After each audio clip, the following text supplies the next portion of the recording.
안녕하세요.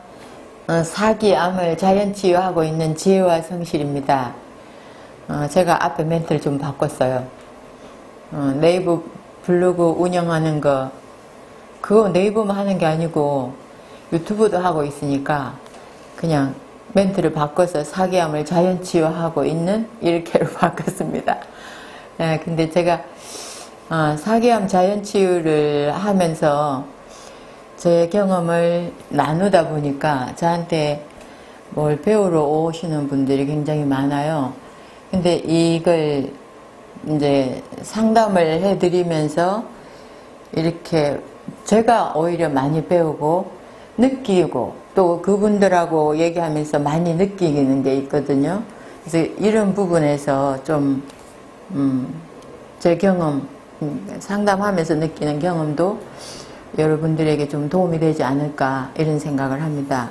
그래서 오늘은 그 암을 잘 이겨내는 그 가족 분위기와 그 본인의 정신적인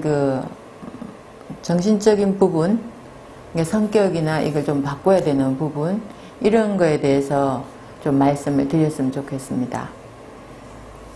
우리가 암은 정신과 육체가 결합된 질병이라고 책에 많이 나오거든요. 정신과 육체가 결합된 질병. 그러니까 거의 대부분은 육체의 질병입니다. 그런데 정말 암은 정신과 육체가 결합된 질병이 아닐까. 정신이 강하면 살거든요. 그러니까 내가 암의 그 기수가 몇 기냐, 어디까지 전이가 됐느냐, 그게 중요한 게 아닌 것 같아요. 저는 그렇게 생각을 해요. 제가 정말 병원에서 말기 더 이상 병원에서 해줄 게 없습니다. 호스피스로 가세요 했는데도 지금까지 10몇 년 동안 살아계신 분들도 만나봤고요. 저 같은 경우는 6개월 안에 죽습니다 했는데 멀쩡하잖아요. 그리고 저는 병원에서도 아무것도 안 했어요. 정말 아무것도 안 했습니다. 병원에서 하는 건 그냥 제가 자연치유만을 했어요. 아무것도 안 한 게 아니라 자연치유만을 한 거죠. 근데 그런 부분이 정신적인 부분하고도 굉장히 관련이 있다. 그런 생각을 많이 하니까 정신적인 부분에서 우리 환우님들도 좀 이런 내용을 말씀을 드리면 도움이 좀 되지 않을까, 그런 생각에서 제가 오늘 이 주제를 잡아봤는데요. 암에 걸리면 제일 먼저 의심과 분노를 하게 되고, 내가 암 환자 아닐 거야, 내 암이 아닐 거야 하는 의심을 하고, 또 내가 왜 암이야? 내가 어떻게 살았는데, 내가 얼마나 착하게 살았는데, 이런 생각을 한다고 해요. 그럼 착한 사람은 죽지도 말아야 되죠. 착하게 살든 뭐하든 암에 걸릴 수 있어요. 그러니까 그거하고는 전혀 상관이 없다. 분노, 내가 왜 암이야 하면서 화를 낼 필요가 없다는 거죠. 누구나 암에 걸릴 수 있으니까요. 세상에 그렇게 훌륭한 사람들도 암에 다 걸려 죽는 사람 많잖아요.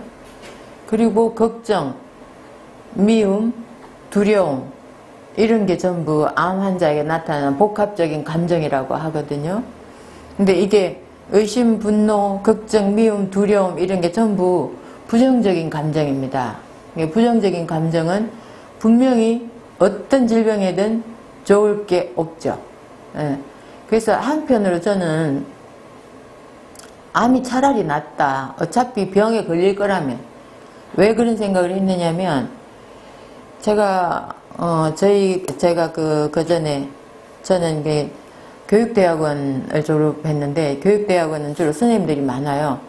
근데 저희 그 동기 모임이 있었는데, 한 선생님이, 그 선생님은 정년퇴임을 작년인가 했어요. 이제 작년에 정년퇴임을 하시고, 우리가 해마다 1년에 한 번씩 이제 모임을 해요.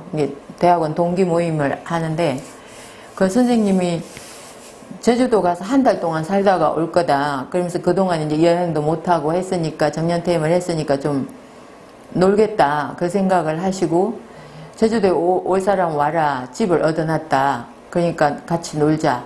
이렇게 얘기를 하셨어요. 그런데 그 선생님이 자주 카톡방에 막 이런 좋은 글귀도 올려주시고 막 그랬는데 어느 날부터 통 연락이 없어요. 그래서 저는 생각에 선생님이 외국 여행을 가셨나? 그래서 정년퇴임 했으니까 제주도 가신다더니 제주도 다녀오셔서 외국 여행 가셨나? 이렇게 생각을 했죠. 그럼 연락이 없으니까 또 이제 다음 모임 때 또 뭐 얼굴 볼 건데 뭐 저도 이제 제가 일이 바쁘고 뭐 저는 그때 암에 걸려 암 아직 그때 선고를 안 받았을 때인 것 같아요. 그래서 뭐 제가 이제 바쁘게 살 때였고 근데 그 선생님이 연락이 없어도 뭐 크게 뭐 이렇게 의심도 안 하고 그냥 있었거든요. 근데 딱 우리 모임 때가 됐어요. 이제 1년에 한 번씩 모일 때가 돼서 연락이 안 되는 거예요. 전화를 하니까. 그래서 이상하다 싶어 수소문을 했어요. 이제 그 모임에 또 다른 선생님이 수소문을 했는데 이 선생님한테 연락이 온 거예요. 예, 그 정년퇴임을 하시고 한 달, 그러니까 딱 한 달 연금을 타고 그 돈으로 이제 뭐 연금 선생님들은 사실 뭐 그렇게 월급이 많지 않잖아요. 연금이 많으니까. 그러니까 연금을 타고 한 달 연금 타고 돌아가신 거예요. 그 선생님이. 근데 어떻게 돌아가셨냐면 심근경색으로. 예, 한마디 말도 못하고 제주도 놀러 가신다더니 제주도에 가서 산에 올라가다 돌아가셨대요. 갑자기 이렇게 심장마비가 온 거죠. 그렇게 돌아가시고 저는 그 사이에 이제 암 진단을 받고 제가 막 암 진단 초기라 그 소식을 들었을 때 제가 그런 생각을 했어요. 너무 놀라운 일이었는데 암이 차라리 낫네. 암 환자가. 응? 암은 내가 노력하면 살 수 있고 또 내가 뭐 이렇게 죽을 준비라도 하잖아요. 뭐 이게 저는 뭐 돈은 많지 않지만 돈이 많은 사람들은 뭐 재산도 뭐 어느 정도 또 뭐 저기를 해놓고 이런저런 준비를 해놓고 다 정리를 하잖아요. 그런데 그렇게 심근경색으로 돌아가시니까 정리할 시간조차 없더라고요. 그래서 그걸 보면서 아이고야 차라리 암 걸린 게 낫다. 어차피 우리가 뭐 죽는 건 누구나 피해갈 수 없는 일이거든요. 그런 생각을 하면서 제가 참 그 선생님 그때부터는 뭐 영원히 만나지 못하는 상황이 돼버렸는데 그럴 때 저는 차라리 암 걸린 게 감사하다고 생각했습니다. 그러니까 우리가 암에 걸렸지만 또 그 더 심각하고 더 나쁜 걸 비교를 하면 차라리 암이 감사하다 이런 생각을 하게 되거든요. 그러니까 막 분노나 막 미움이나 이런 것보다는 감사하다 이런 감정이 오히려 내 병에는 더 좋지 않은가 이런 생각을 해봤습니다. 근데 제가 이게 암 때문에 저를 찾아오시던 가족들을 이렇게 정말 뭐 수도 없이 만나 봤지만 암이 걸려서 더 행복해지는 가정이 있고요. 암이 걸려서 더 불행해지는 가정이 있습니다. 보통 사람들은 암에 걸리면 불행해진다고 생각을 하거든요. 그런데 그렇지 않습니다. 암에 걸리면 온 가족이 똘똘 뭉쳐서 그 암 환자를 살리자. 오로지 그게 목표를 잡고 다른 모든 걸 다 뭐 이렇게 자질구레한 건 다 잊어버려. 가족 간의 갈등도 다 없어져 버리는 거예요. 그러니까 이렇게 보면 어떤 그 불행이 닥쳤을 때 뭉쳐야 됩니다. 우리가 예를 들어서 강아지를 이렇게 두 마리가 동물 나오는 저기에 보면 프로그램에 보면 강아지 두 마리가 맨날 싸워요. 그런데 그 싸우는 걸 버릇을 고치려고 하는 그 솔루션이 뭐였냐 하면, 저도 그거 보고 참 재밌었는데, 큰 개를 옆에 갖다 놓는 거예요. 아주 큰 개를 갖다 놓으니까 둘이서 붙어서 달달달달 떨고 둘이 딱 붙어 있는 거예요. 그러더니 그 개를 이제 치우고 나니까 그 싸우던 강아지들 2마리가 이제 사이가 좋아졌어요. 그런 걸 보면서, 아, 저런 방법이 있구나. 그러니까 우리 가정에서도 정말 갈등이 있는 사람들마저도 정말 큰 위기가 딱 닥치면 합쳐야 돼요. 그래서 살 길을 찾아야 되거든요. 근데 위기가 닥쳤을 때 서로 네 탓이니 내 탓이니 하면서 싸우다가 이혼을 하고, 이 암 환자 가족 중에 이혼한 사람들이 많아요. 어떤 남자는요, 부인이 항암을 받으러 친정에 간 사이에 바람이 나서 이혼한 사람도 봤어요. 정말 저는 그런 사람도 있구나. 정말 그거는 양심이 없는 거죠. 사람 2번 죽인다고 책에 나오거든요. 정말 그런 사람 많이 있는지 그런 예가 책에도 나오더라고요.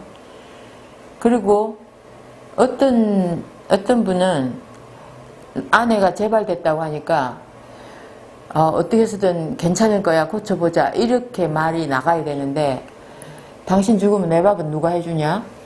그렇게 말을 하더라는 거예요. 그러면서 그 부인이 우리 남편이 이렇게 말을 해요 하면서 저한테 얘기를 했어요. 그 얘기를 듣고 참, 사람도 여러 가지다, 여러 찔이구나.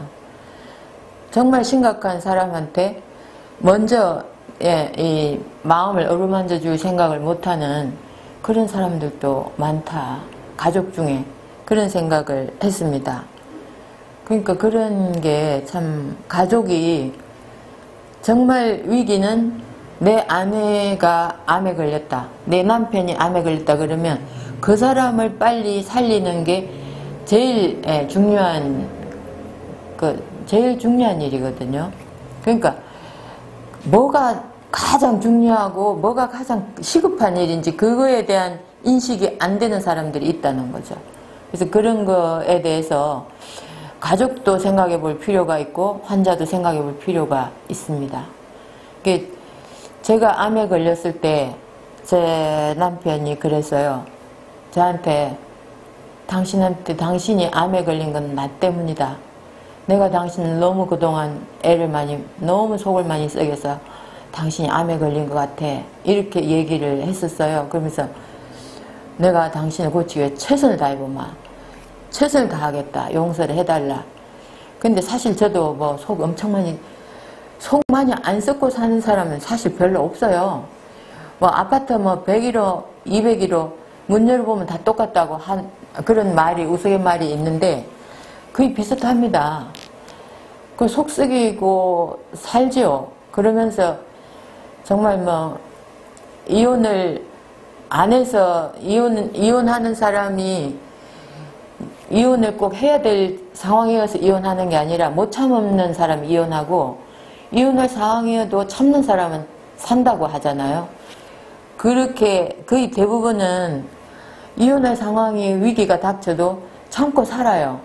참고 사는 사람들이 많죠. 근데 그렇게 속을 썩여도 이렇게 이제 위기에 닥치면 정말 그걸 반성하고 내가 최선을 다해서 살려보마 할 때는 눈 녹듯이 그동안에 켜켜이 쌓였던 그 미운 감정들이 다 녹아버려요. 누구나 마찬가지거든요. 그거는 자존심의 문제가 아닙니다. 그래서 며칠 전에 밥을 먹으면서, 제가 밥을 참 잘 먹거든요. 제 별명이 먹순이에요. 먹순이. 잘 먹는다고. 우리 먹순이 밥 잘 먹는다면서 그런 얘기를 해요. 당신이 살아줘서 고맙다고. 그동안에 만약에 죽어버렸다면, 정말 항암을 하고 정말 고통스럽게 죽어갔다면 그동안에 잘못한 그걸 속죄할 길이 없었을 텐데 너무 감사하다, 이런 얘기를 했어요. 그래서 그런 얘기를 하면서 제가 저한테 좋다는 건 전국 어디라도 쫓아가서 배워갖고 와서 저한테 해줬고, 뭐 좋다는 건 다 구해서 갖다 먹이려고 노력을 했습니다. 그래서 제가 이렇게 지금 저를 살린 건 내 가족이 아니었나. 저도 물론 노력을 했지만 가족이 그렇게 노력하는 걸 보고 우리 아이들도 노력하고 하는 걸 보면서 아, 내가 죽으면 안 되는구나. 나 꼭 살아야 되는구나. 이런 생각을 했거든요. 그래서 가족이 굉장히 중요하다는 걸 제가 또 한 번 더 강조를 하고 싶고요. 제 방송을 보는 가족이 있다면 아, 이런 내용을 좀 생각을 해주셨으면 좋겠다. 이런 마음을 갖고 있습니다. 그리고 암에 잘 걸리는 그 사람들, 암 환자들의 어떤 심리적인 걸 버릴 건 버리자는 의미에서 제가 몇 가지로 말씀을 드릴게요. 제일 먼저는 지난 일을 떨쳐버려라. 이게 저도 떨쳐버렸어요. 과거에 남편이 속썩이고, 어떤 분들은 시댁에서 시어머니가 힘들게 했던 거, 이런 거 다 생각하고, 우리 아마누들끼리 또 모임도 있어요. 등산 모임도 있고 한데, 모여서 하하호하고 웃고 지나가는데, 또 옛날 이야기 옛날에 속 썩었던 얘기. 그래서 지금은 이제 웃으면서 막 얘기를 해요. 그러니까 또 그렇게 웃으면서 얘기하면 또 다 떨쳐버리려고 하는 얘기일 수 있는데, 정말 심각하게 혼자서 그런 곱씹지 마라. 그런 걸 자꾸, 생각은 떨쳐버리려고 하는 얘기는 괜찮은데, 혼자서는 그 생각을 하면서 옛날에 너가 이랬지, 옛날에 누가 이랬지, 이런 생각 하지 마라. 그걸 꼭 말씀드리고 싶고요. 그 다음에 두 번째는 내성적이면서 자신의 감정을 드러내지 못해서 전전긍긍하는 성격, 이런 성격들을 바꾸셔야 됩니다. 저도 상당히 내성적이었어요. 근데 제가 어떻게 유튜브에다가 이런 방송까지 하나 모르겠어요. 저도 저 자신을 근데 저도 성격을 많이 개조하려고 노력을 많이 했거든요. 정말 제 감정을 잘 드러내지 못해서 저는 이렇게 감정 표현이 잘 안 되는 어떤 그 병적인 부분이 아닐까. 너무 많이 억누르고 참다 보니까 내가 감정 표현이 안 되는 사람으로 변해버렸나, 이런 생각까지 했습니다. 저는 울다가도 사람들 앞에서는 웃어야 됐거든요. 그 전에 학원을 운영할 때. 그러니까 이 가정사적인 면에서는 막 눈물이 날 정도로 스트레스를 받고 해도 또 학부형이 찾아오면 웃었어요. 그러니까 이 감정을 드러내지 않았던 거죠. 그러니까 이 감정 변화가 거의 없이 살다 보니까 감정을 드러내지 못하는 그런 성격이 돼버렸나, 이런 생각도 했는데, 사실은 그게 암을 일으키기 쉬운 성격이라고 하거든요. 그러니까 내가 싫으면 싫다, 좋으면 좋다, 이런 걸 좀 감정의 표현을 좀 오버하는, 약간 오버해서 감정 표현을 할 필요가 있다, 이런 생각을 합니다. 그래서 지금은 좀 노력을 많이 하거든요. 노력을 하니까 좀 되는 것 같아요. 그리고 소심한 성격. 내가 남한테 요만큼의 피해를 주면 그걸 언젠간 갚아야 된다고 계속 생각을 하는 거예요. 그 피해를, 누군가가 나한테 고마운 걸 뭔가를 했으면, 나도 그걸 갚아야 될 텐데, 이 생각을 계속 하는 거예요. 사실 그거 잊어버려도 되는 건데, 그분은 잊어버린데, 벌써 이미 잊어버렸는데, 저는 그 생각을 계속 하는 거예요. 그래서 그것도, 저도 그런 부류에 들어가는구나, 이 생각을 하거든요. 그러니까, 좀 잊어버릴 건 잊어버리고, 소심한 건 좀 버릴 필요가 있다, 이런 생각을 하고요. 그 다음에 또, 감사하지 못하고 매사에 불만이 많은 성격. 그런 분 봤어요, 저도. 저한테 찾아와서도 불만을 터뜨리는 사람이 있더라고요. 제가 먹는 걸 보면서 제가 그거 먹으라고 권하지도 않아요. 제가 먹는 거 이렇게 이렇게 모아놓은 우리 집에 이렇게 많이, 우리 암환우들은 식품을 먹는 게 많아요. 근데 저는 더 많아요. 왜 더 많냐면 선물 받은 게 많아요.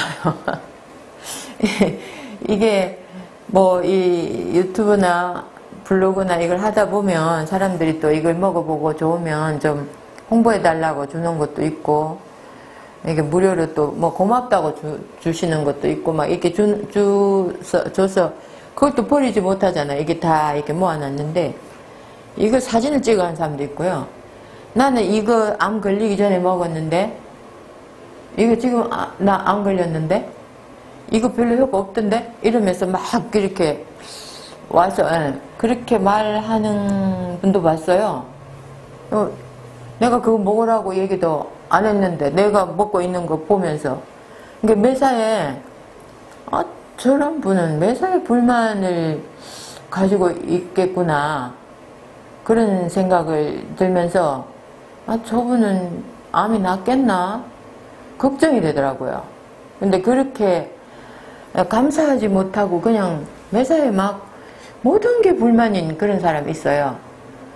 그냥 이 평소에 우리 같이 이렇게 생활하고 모임에 가도 본인이 뭐, 좀 안 좋으면 본인이 다른 일로 기분이 나빠도 그냥 계속 뾰루통해서 있는 사람도 있거든요.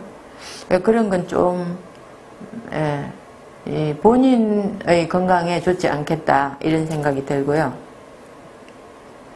그 다음에 다른 사람과 잘 싸우는 성격. 이런 성격도 이 암이 쉽게 안 낫는다고 합니다. 근데 저는 제 주변의 암환우들은 그런 사람 별로 못 봤어요. 잘 싸우는 성격은 못 봤는데 남자들은 늘 그런 사람이 있나 봐요. 여자분들이, 남편이 암인 사람들은 또 여자분들이 굉장히 성격이 날카롭다, 예민하다, 뭐 이런 얘기 하거든요. 좀 말 한마디에도 확 화를 내고 한다고 하는데, 여자들 암환우들은 너무 착해서 문제다, 이런 사람들만 저희 거의 많이 봤거든요. 너무 착한 것도, 근데 잘 싸우는 성격도 있나 봅니다. 그 다음에 또 결벽증이 있는 성격. 결벽증이 있어서 우리가 어떤 집에 가면 너무 깨끗해서 막 너무 조심스러운 집 있죠. 저는 좀 지저분한 성격이거든요. 그러니까 막 고양이도 키우고, 근데 사실 깨끗한 사람들은 동물도 못 키운다 하더라고요. 이 결벽증이 심한 사람들은 동물 못 키운대요. 근데 그 결벽증이 있는 성격도 건강에는 좋지 않다고 합니다. 그래서 저는 다행히 그거는 없는 것 같은데, 그래도 암에 걸리긴 걸렸어요. 그러니까 그래도 제가 암을 잘 이겨낼 수 있는 게 결벽증이나 뭐 결벽증이 있지 않다는 거, 잘 싸우지 않는다는 거, 매사에 불만이 있는 성격은 아니라는 거, 이런 것 때문에 암을 잘 이겨내고 있지 않나, 그런 생각이 듭니다. 그 다음에 또 완벽주의자. 완벽주의자는 특히 좀 이 지식층의 그 암환우들 중에 완벽주의자들이 많더라고요. 뭐 이런 좀 의사, 약사, 변호사, 또 고위 공무원, 이런 분들이 완벽주의자가 많더라고요. 그런 분들이 암에 잘 걸리는 것 같아요. 근데 저는 완벽주의자도 못 돼서 이것도 저는 해당 사항이 없지 않나, 이런 생각이 들어서 다행이다, 이런 생각하는데, 하여튼 본인이 해당 사항이 있다 하면 고치려고 노력을 하셨으면 좋겠습니다. 그 다음에 또 자기 자신에게 엄격한 사람. 남에게 엄격하고 자신에게 허술한 사람이 있어요. 그런 사람이 욕먹기 딱 좋아요. 제가 아는 사람 중에 남이 약속 시간 안 지키면 막 화를 내면서 본인은 약속 시간 잘 안 지키는 사람이 있어요. 그래 제가 그랬어요. 본인이나 잘하라고. 그런데 저는 좀 저 자신에게 좀 엄격한 편이에요. 약속 안 지키는 건, 남이 안 지키는 거는 그냥 봐주는데, 저는 안 지키면 제가 몸달아서 막 못 살 것 같거든요. 그래서 약속을 지키려고 굉장히 노력을 하는데, 요즘은 너무 이렇게 막 예, 문의 오고 전화 오고 이런 게 많이 자꾸 이렇게 놓쳐버려서 제가 이 뇌가 좀 과부하가 걸려서 약속을 못 지키는 경향이 있어요. 근데 제가 기억하고 있는 건 굉장히 지키려고 노력을 하거든요. 네, 그렇게 자기 자신에게 엄격한 사람들도 예, 암을 고치는 거에 좀 방해가 된다고 하니까 좀 허술할 필요도 있다 이런 생각도 듭니다. 그리고 성직자와 같이 일반인에게 모범이 되려고 그렇게 모범으로 보이려고 하는 사람들이 암에 잘 걸린다고 해요. 근데 제가 교회 다닐 때 정말 제가 존경했던 두 분의 장로님이 암으로 돌아가셨어요. 그리고는 제가 그 뒤에는 뭐 교회도 안 다니고 그냥 아마 교회 가고 싶질 않더라고요. 너무 존경하는 분들이 암으로 돌아가시니까. 근데 사실상 뭐 장로님이든 목사님이든 암에 걸리는 분들이 상당히 많아요. 이렇게 청직자들이 정말 남한테 모범으로 보여야 되니까, 이게 부부싸움도 해도 안 한 것처럼 하고 막 이렇게 보이고 막 그래야 된대요. 그래서 상당히 많이, 속과 겉을 다르게 표현하는 사람들이 많다고 하는데, 그렇게 하려고 하니까, 좀 정신적으로 스트레스 받을 수 있겠죠. 그러니까, 허술하게 그냥 된 대로 사는 것도 괜찮은 거 아닌가? 이런 생각이 듭니다. 꼭 본인의 단점을 꼭 숨기려고 하는 성격들이 있어요. 저는 그렇지는 않아요. 제 단점은 그냥 드러내고, 저 창피한 것도 얘기도 하고, 뭐 방송에서도 뭐 창피한 거 얘기 다 하는데 뭐. 그래서 이렇게 너무 가리려고 하고 좋은 모습만 보이려고 하고 하다 보면 스트레스 받는 것 같아요. 그리고 또 10번째로는 거절하지 못하는 성격. 친구들이 술 마시러 나오라고 하면 마누라한테 바가지를 팍 긁히면서도 어쩔 수 없이 나가서 밤새 술을 마셔주고 집에 들어가서 또 바가지 긁히고 그런 남자들도 있다고 하거든요. 그러니까 안 가고 싶으면 안 가고. 근데 제가 이런 거 보면서 요즘 젊은 애들은 거절을 잘해요. 우리 애들은 거절 잘하더라고요. 그런 거 보면 우리 애들 성격인가? 요즘 젊은 애들이 다 그런가? 더 합리적인가? 이런 생각을 하거든요.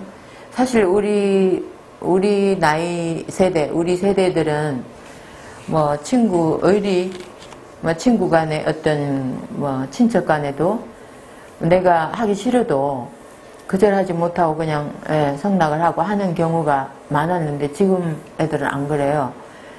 근데 우리 애들이 그런지 지금 애들이 다 그런지는 모르겠는데 그게 세대 차이가 아닌가 하는 생각을 하는데 그건 좋은 거라고 저는 생각이 돼요. 밤에 친구가 불러도 난 내일 이게 출장이야, 내일 일찍 일어나 나가야 돼 하면서 안 나가더라고요. 그런 걸 보면서 저건 괜찮네, 그런 생각을 하게 되거든요. 그래서 이게 거절하지 못하는 그런 성격도 암에 걸리기 쉽다고 하니까 우리가 거절할 거는 딱딱 자르고 할 건 하고 되는 건 되고 안 되는 건 안 됩니다 하고 딱 어느 정도 선을 그을 필요가 있지 않나 이런 생각을 합니다. 그래서 오늘은 정신적인 부분에서 좀 암을 쉽게 이겨낼 수 있는 방법, 이걸 좀 생각을 해보자고 말씀을 드렸습니다. 감사합니다.